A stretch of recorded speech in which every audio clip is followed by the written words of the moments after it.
Polri berada pada titik nadir tahun 2022 itu karena ada masalah yang menumpuk, karena ada masalah moral, atau soal leadership, Pak, soal kepemimpinan yang tidak jalan. Enggak.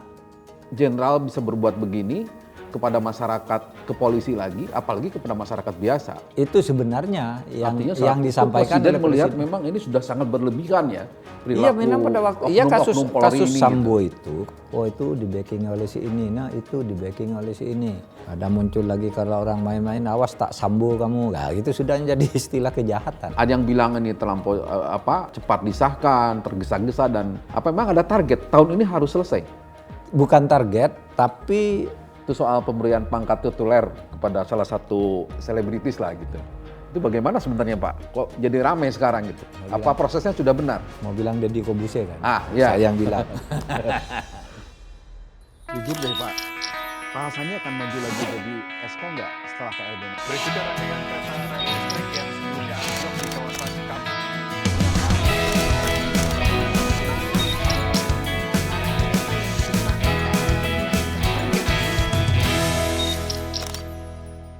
Good people, tahun 2022 ditandai dengan peristiwa hukum, politik, keamanan yang sangat dinamis. Namun tragisnya, beberapa peristiwa keamanan melibatkan aparat keamanan itu sendiri. Tahun 2023 diperkirakan akan lebih dinamis lagi. Karena 2023 berdekatan dengan tahun 2024 sebagai tahun pelaksanaan pemilu. Untuk membahas peristiwa hukum, politik, dan keamanan tahun 2022 yang sangat dinamis itu, bersama saya saat ini sudah hadir Menteri Koordinator Bidang Politik, Hukum, dan Keamanan, Bapak Mahfud MD. Apa kabar Pak? Baik, Kang Dede. Pak Mahfud ini sibuk sekali ya. Kita cari jadwal untuk wawancara aja ya sangat susah ya, sulit Pak ya. Kita bisa jadwalkan hari ini, alhamdulillah. Ya, alhamdulillah Pak, kita bisa dapat nih. Pak, pertanyaan pertama saya ini ingin mengkonfirmasi aja yang pertama ini. Bapak ini benar ya Menko Polkam pertama yang dari sipil? Kalau saya lihat foto-foto di luar tadi semuanya tentara. Iya betul, saya Menko Polkam pertama yang sipil, betul. Itu gimana Pak? Ada kesulitan nggak memimpin para jenderal? Bawahan Bapak kan ada jenderal polisi, jenderal tentara. Gimana itu? Memimpin jenderal itu mungkin waktu pertama grogi ya, tapi grogi saya memimpin jenderal itu ketika saya jadi Menhan dulu kan. Tahun 2000 Pak ya? Iya. Itu pertama awal banget tahun 2000 tuh saya jadi wartawan mengenal Bapak. Iya, terus jadi Menhan. Nah di situ mula-mula grogi, tapi tidak lama juga karena ternyata memimpin tentara tuh enak. Dia lebih terukur, lebih cepat gitu. Apapun yang kita katakan ya diikuti. Mereka mungkin tidak setuju tapi tidak boleh ngeyel ya kalau pimpinan bilang gitu ya gitu. Istilahnya samina wa atona. Samina wa atona iya, tapi kalau sipil kadang-kala ya ngeyel ya, masih mau berdebat, malas-malas itu masih banyak itu ya beda gaya, beda karakter untuk cara kerja itu. Nih Pak, dalam posisi Bapak sebagai Menko Polhukam, tadi kan saya bilang Bapak kan membawahi institusi Polri dan juga TNI. Nah ini saya mau nanya tentang Polri Pak. Ya. Bagaimana sih Bapak melihat Polri sekarang ini Pak? Ya gangguan terhadap Polri untuk berbuat tidak baik itu tetap ada. Terutama kalau sudah menyangkut konglomerat, menyangkut usaha-usaha besar gitu. Itu ada saja dan itu kan tidak bisa disembunyikan karena dari mulut ke mulut kan itu di backing oleh si ini, nah itu di backing oleh si ini. Kalau itu di backing oleh TNI, yang ini Polri itu rame sih dari mulut ke mulut. Tapi jujur secara umum saya kira Polri itu ya keberadaannya sangat signifikan membantu keberlangsungan pembangunan negara ini. Karena Anda tahu jumlah anggota Polri itu kira-kira 500 juta orang sekarang. Nah, yang Bapak bilang seburuk-buruknya polisi tetap dibutuhkan masyarakat. Iya, tetap dibutuhkan dan perannya sebenarnya tetap bagus secara umum. Karena berapa? Satker Polri itu ribuan. Sementara Anda tahu kasus menyimpang dari anggota Polri mungkin seminggu sekali dengar 1 gitu, 2. Padahal kasusnya itu sehari bisa ribuan. Kalau Anda jalan ke sini ada polisi yang ngamankan di situ. Kalau ada perkelahian di sana polisi datang duluan. Ada kebakaran polisi di mall, di sekolah semua kan polisi sampai ke desa-desa di seluruh Indonesia. Dan Indonesia baik-baik saja secara umum dari sudut keamanan ya. Iya, betul. Nah, oleh sebab itu kita tinggal sekarang angkat juga bahwa Polri itu jasanya besar juga bagi negara. Nah, yang pencoleng-pencolengnya tuh kita buru sama-sama, harus kompak kita. Jangan merusak negara dengan cara merusak Polri, menggunakan kedudukan untuk taruhlah ikut dalam membacking kejahatan misalnya. Karena yang begini-gini kan tidak bisa sembunyikan, tidak usah sebut orang gitu, laporan di sini numpuk. Kasus apa di mana gitu, siapa pelakunya banyak sekali di sini dan sesudah dicek memang ya ada benernya gitu. Tapi tahun 2022 ini kan kita boleh menyebut Polri ada pada titik nadir ya Pak? Ya.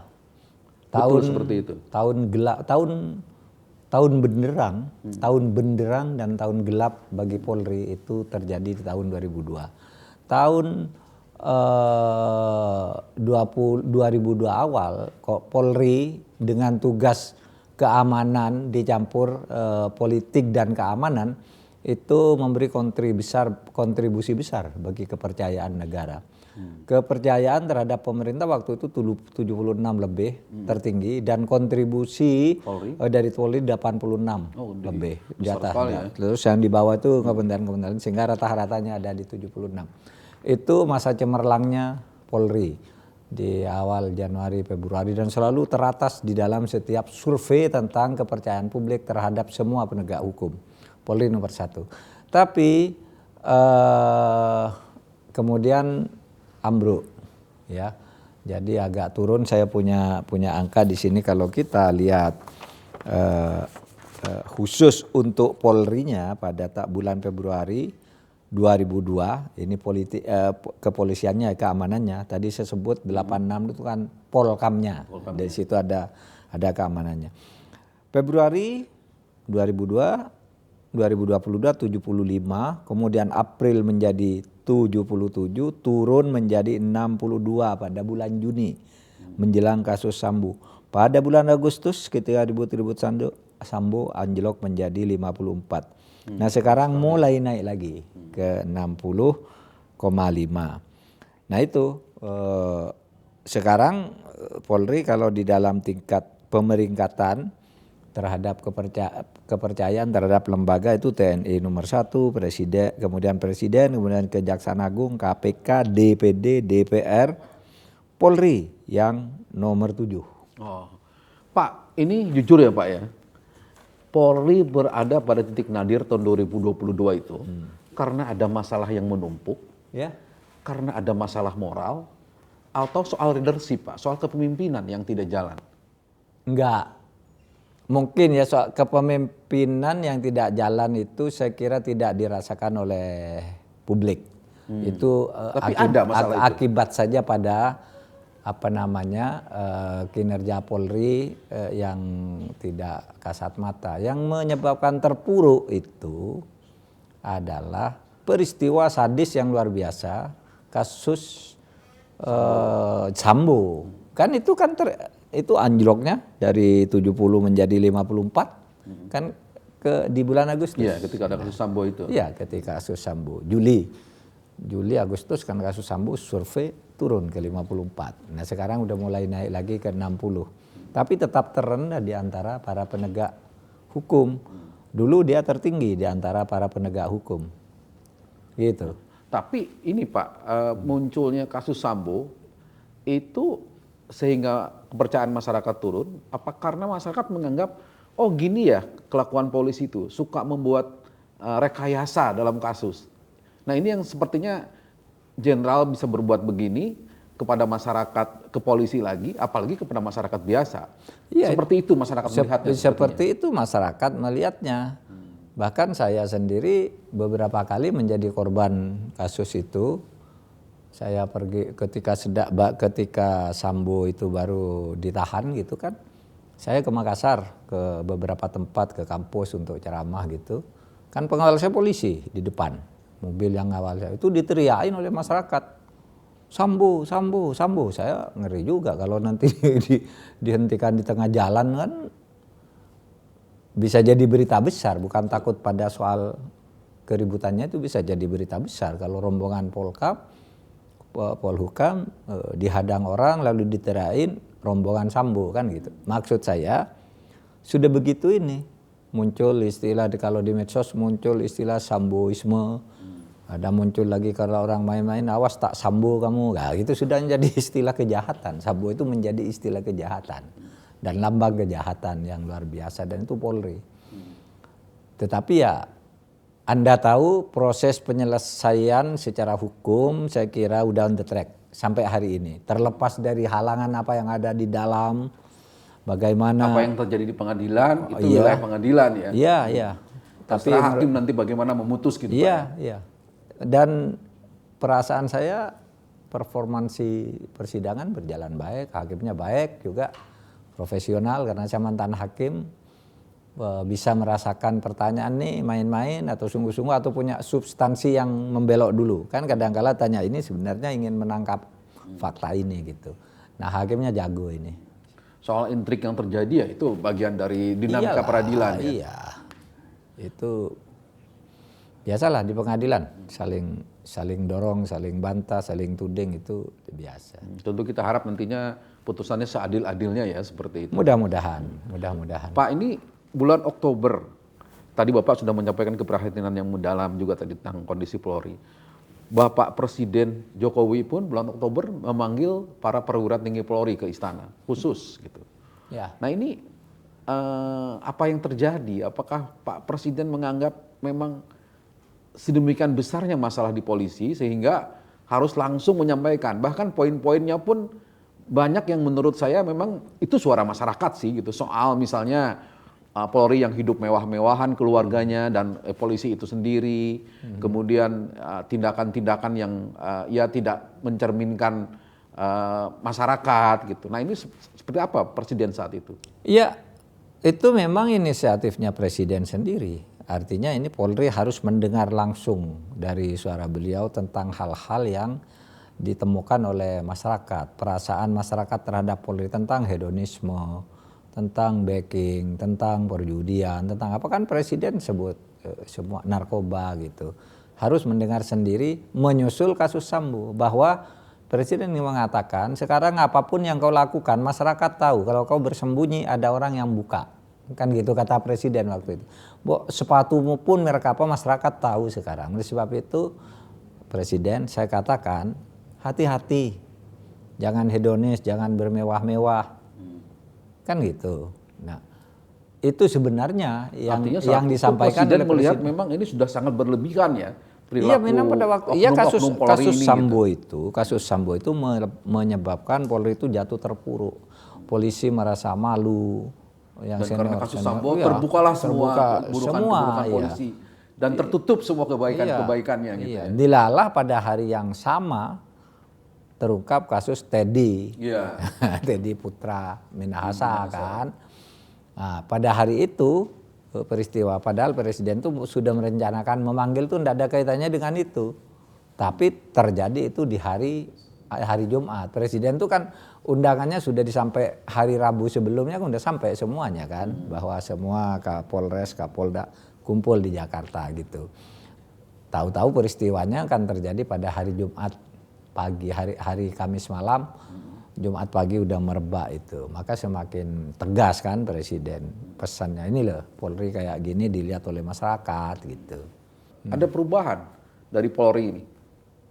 Iya kan, perubahannya tidak mesti tiba-tiba kan. Perubahannya itu kan perilaku itu kan pelan-pelan ya. Kalau perubahan pelan-pelan itu artinya apa?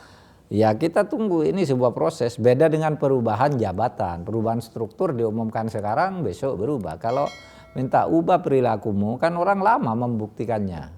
Mungkin hari ini sudah berubah tapi orang belum bisa menandai itu kan begitu. Kalau menurut saya ya sampai sekarang ya lebih tenang lah, kasus-kasus yang disoroti masyarakat gitu nampaknya udah mulai sudah tertumpah gitu, sehingga polisi sudah mulai menahan diri gitu. Tapi ada perubahan gitu menurut Bapak ya? Menurut saya ya. Ada progres lah istilahnya. Ada progres dan paling tidak ada usaha untuk betul-betul berubah. Gitu. Terutama dari pimpinan, dari Pak Kapolri selalu bersikap tegas.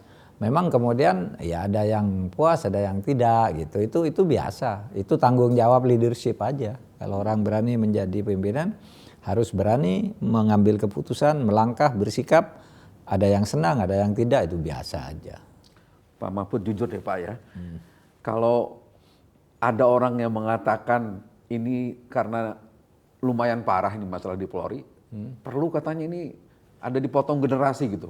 Memang itu bisa diterima atau masuk akal atau ya tidak perlu dilakukan, bisa diperbaiki dengan cara lain seperti apa? Gini ya, di Polri dan TNI itu kan hierarkis. Hierarkisnya itu menentukan peran, kedudukan, dan rentang kendali. Kalau mau dipangkas satu generasi itu maksudnya apa? Kan gitu. Kan itu berjalan dari pangkat jadi perwira ke tinggi, pangkat semua tinggi. maksudnya mungkin dihentikan, pamennya yang naik seperti itu. Pamen yang naik, kan tidak bisa juga pamen langsung naik ke pati gitu. Karena ada prosedur juga, ada sekolahnya, ada ini. Tidak bisa tiba-tiba kombes jadi Kapolri gitu ya? Tidak bisa. Tapi mungkin kalau secara pelan-pelan itu bisa ya, secara evolutif. Ya nanti yang berikutnya ya yang agak lebih baik atau lebih. Sekarang ini agak susah ya kalau di Polri itu kalau mau regenerasi harus melihat ke atas sekarang, di bawah siapa nih? kan jadi aneh kan dari sudut itu. Coba kalau pergantian pemimpin itu kan mestinya regenerasi. Nah sekarang ini sudah muda sekali, tapi cari yang lebih muda lagi belum ada kan sekarang. Ya, Polri sekarang kan 91 ya? 91. Beda dengan di TNI, ini malah Pak Yudo ini kan 88 ya, Pak Andika 87 ya. Iya begitu. Nah, nanti kita sambil tata pelan-pelan lah. Gitu. Pak, kita beralih masih ada hubungan dengan Polri tapi kasus lain Pak. Kasus Kanjuruhan nih Pak. Sampai hari ini kan keluarga korban, beberapa korban di Malang sana masih belum puas Pak dengan penanganan kasus ini. Beberapa rekomendasi TGIPF yang Bapak pimpin, di luar Bapak juga sebagai ketua Kompolnas, itu rasanya juga tidak dilaksanakan ya. Ini khusus untuk Polri, nanti PSSI saya tanya berikutnya Pak. Ini bagaimana Bapak melihat? Apa sudah cukup langkah-langkah Polri mengusut kasus ini dari sisi Polrinya sendiri? Dari sisi Polri kan sudah ya, tersangkanya sudah terus berproses dan itu akan diteruskan ya, karena ini soal pidana gitu ya. Jadi memang proses pembuktiannya itu lama mengumpulkan bukti-bukti. Tapi kita tetap menegaskan rekomendasi kita itu harus diusut tuntas kasus hukumnya gitu. Dan kasus hukum itu berupa satu penegakan hukum pidana, yang kedua penegakan hukum administrasi. Hukum administrasinya kan lebih gampang, kamu copot, kamu turun, kamu berhenti gitu. Itu sudah dilakukan. Seperti Kapolda Jatim ya? Iya, kan sudah. Gitu. Itu kasus administrasi kan. Anda bayangin seorang Kapolda dicopot baru bertugas sekian lalu perannya malah turun bukan naik meskipun tetap bintang 2 gitu. Nah pidananya kan sekarang sudah 6 yang tersangka terus jalan. Dan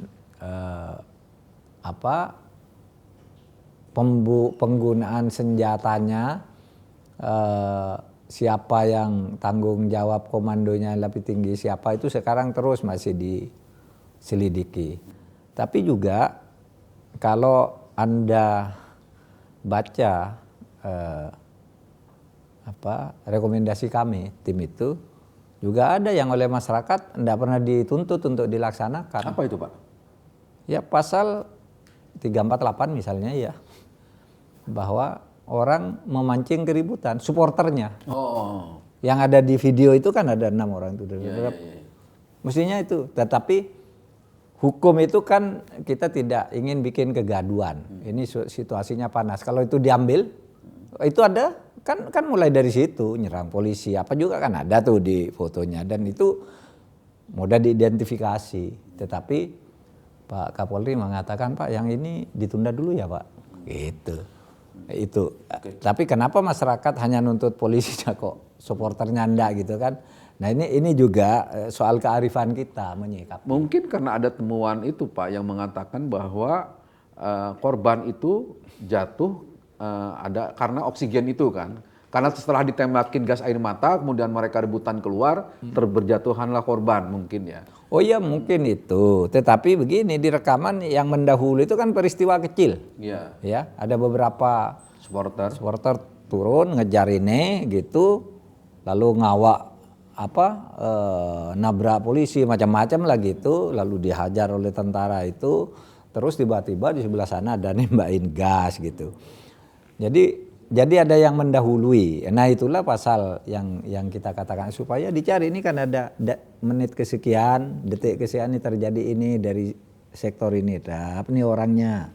Ini polisi pertama yang ditabrak, ini tentara yang nendang, kan tentaranya udah dipecat tuh. Tapi yang ini yang turun yang berapa 6 atau 5 orang itu kan ada gambarnya sebelum semuanya terjadi gitu. Tapi ada juga. Jadi kita hukum itu kita harus saling gitu ya. Nah, harus ini kalau ini ditindak keributannya akan lebih besar karena pasti ini dibela oleh anak-anak Arema. Loh kok ini yang ditindak? Ini kan orang turun lapangan mau bergembira kan bisa gitu saja alasannya gitu. Ya oke lah itu nanti aja. Sekarang polisinya dulu kita tangani. Nah tapi kan sejauh ini Pak yang jadi tersangka itu di Polri baru level perwira menengah. Disebutlah Kroco. Di PSSI juga levelnya ya direktur LIB lah, mungkin sudah dianggap tinggi ya. Tapi petingginya yang mungkin dituntut oleh para korban adalah mereka bisa kena juga. Nah bagaimana TGIPF dan Bapak sebagai Ketua Kompolnas melihat ini? Apa memang Polri harus mencari bukti lagi agar? Oh iya kan ada, supaya ditindak secara tegas berdasar peran dan fungsi masing-masing. Tapi ingat bahwa kalau hukum pidana itu pelaku yang dicari. Kalau hukum administrasi penanggung jawab yang dicari. Nah penanggung jawabnya kan sudah ditindak. Atau hukum administrasinya kan. Nah itu kalau hukum pidana yang betul-betul melakukan, yang nembak, yang nyuruh dan sebagainya. Kalau yang bertanggung jawab tapi ada di kantor sementara gadisnya umum, nah itu tanggung jawab administrasi. Dan itu kayaknya udah dipecat semua tuh. Mulai dari Kapolda, Kapolres, Kapolda belum dipecat Pak? Loh Kapoldanya kan udah jabatannya ya, bukan iya, dipecat dari Polri-nya maksud saya. Bukan. Kalau administrasi kan tidak dipecatnya kan tidak ini, tidak pekerjaan tapi jabatan, pangkat gitu.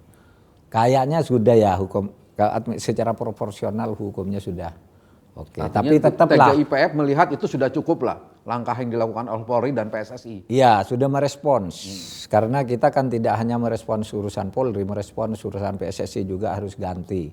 Kan sudah berproses nih pergantian meskipun caranya diperhalus. Ya, bukan istilahnya kan yang diminta TGIPF kan mengundurkan diri. Mengundurkan diri. Ini udah. kan akan pakai cara kongres luar biasa gitu ya. Pakai cara itu. Ya udah yang penting. Ini sudah menjawab lah rekomendasi TGIPF berarti ya. Kemudian Polri selain melakukan tindakan administratif dan proses pidana juga sudah melakukan peraturan polisi tentang SOP menangani sepak bola.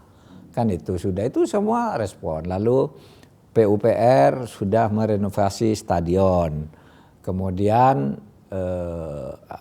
mungkin pertandingan baru jalan Pak, bukan sudah merekomendasi, kayaknya baru mulai merenovasi stadion ya. Dan ada berapa 18 apa ya yang mau diperbaiki dulu disebut 9 tapi terakhir saya dengar 18 akan masuk dalam proyek PUPR multi-years mungkin, tetapi akan mulai dari beberapa tahun ini untuk memenuhi standar internasional tentang sepak bola. Bapak memandang apa yang dilakukan PSSI ini itu sudah lumayan Pak ya, sehingga akhirnya kan liga sudah mulai bergulir. Apa itu enggak terburu-buru Pak? Enggak. Evaluasinya sudah cukup ya untuk segera bergulir ya, gitu. Karena begini, dulu kan pengumuman presiden hentikan semua kegiatan sepak bola sampai ada hasil penyelidikan yang jelas.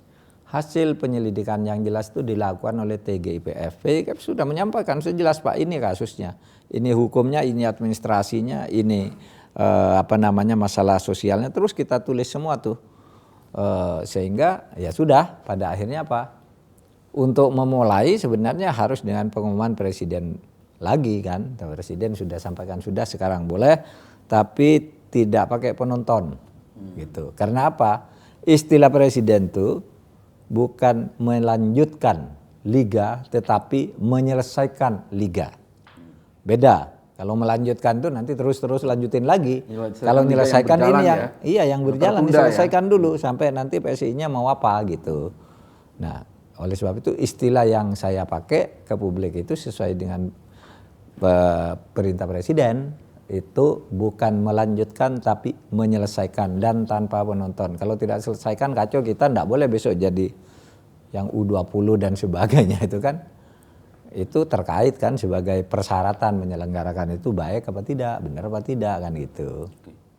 Pak Mahfud, saya ingin nanya lagi soal yang paling baru nih Pak, soal KUHP kita yang baru ini. Itu emang itu targetnya harus selesai Pak ya tahun ini, sehingga ada yang bilang ini terlampau cepat disahkan, tergesa-gesa dan seperti itulah pendapat sebagian masyarakat. Ya. Apa memang ada target tahun ini harus selesai? Bukan target, tapi terasa itu sebagai tagihan moral. Karena sudah 59 tahun kita. Dan setiap diperbarui selalu aja ada yang tidak setuju. Terus saya katakan kalau nunggu Anda setuju, misalnya ya, maka Anda mau ke saya tidak setuju itu, oke, kamu tidak setuju ini, saya tulis punyamu. Sana yang tidak setuju, saya tidak setuju itu. Kan tidak bisa kalau nunggu semuanya setuju. Harus diambil, satu kalau bisa jalan tengah. Kalau tidak bisa ya sudah di voting melalui prosedur kelembagaan, nanti ada prosedur hukum lain. Karena tidak akan pernah selesai, ditunda lagi misalnya. Apa yang sekarang dituntut orang? Penghinaan terhadap presiden gitu. Oke, kita cabut. Orang lain tidak setuju. Iya kan? Masa di semua negara penghinaan pada presiden itu ditindak? Masa kita ndak gitu. Anda kalau kita coret itu yang lain yang minta masuk. Terus kalau yang masuk, sananya masuk. Begitu juga ini. Terus kapan mau selesainya? Sudah tetapkan aja.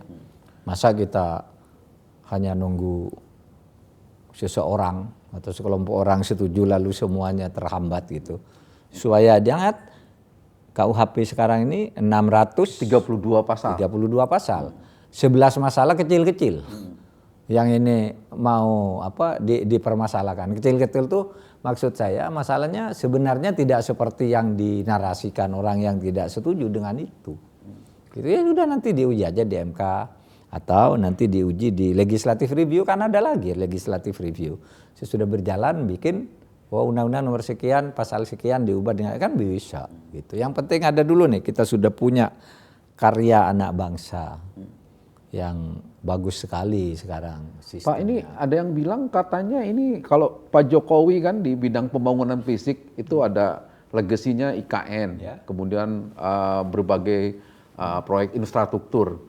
Nah, bidang hukum ini katanya memang juga targetnya Pak Jokowi, bukan target ya, ini akan jadi legasinya beliau gitu, begitu ya? Beliau ingin ini selesai di masa jabatannya. Iya, Presiden Jokowi tidak pernah menganggap ini legasi, tapi beliau ingin diselesaikan gitu. Jangan berlarut-larut karena hanya orang setuju tidak setuju, kita harus punya sikap. Meskipun begitu, Presiden Jokowi minta sosialisasikan lagi sampai ditunda berkali-kali oleh Presiden. Sehingga pada akhirnya saya sampaikan, Pak, sudah sosialisasi mulanya 9 masalah. Kita diskusikan lagi bertambah, Pak, jadi 14. Sesudah disosialisasikan lagi menjadi 69, nanti disosialisasikan lagi habis itu pasal-pasal kan. Sudah disahkan aja saya bilang. Akhirnya setuju disahkan. Dan ini kan berlaku 3 tahun lagi ya. Ya, ada cukup waktu untuk sosialisasi, ada cukup waktu untuk yang mau gugat gitu Pak ya. Betul. Dan pasal tadi yang terkait dengan presiden kan mungkin begitu berlaku Pak Jokowi sudah bukan presiden itu lagi yang saya katakan. Kan ada yang mengatakan ini untuk melindungi rejim.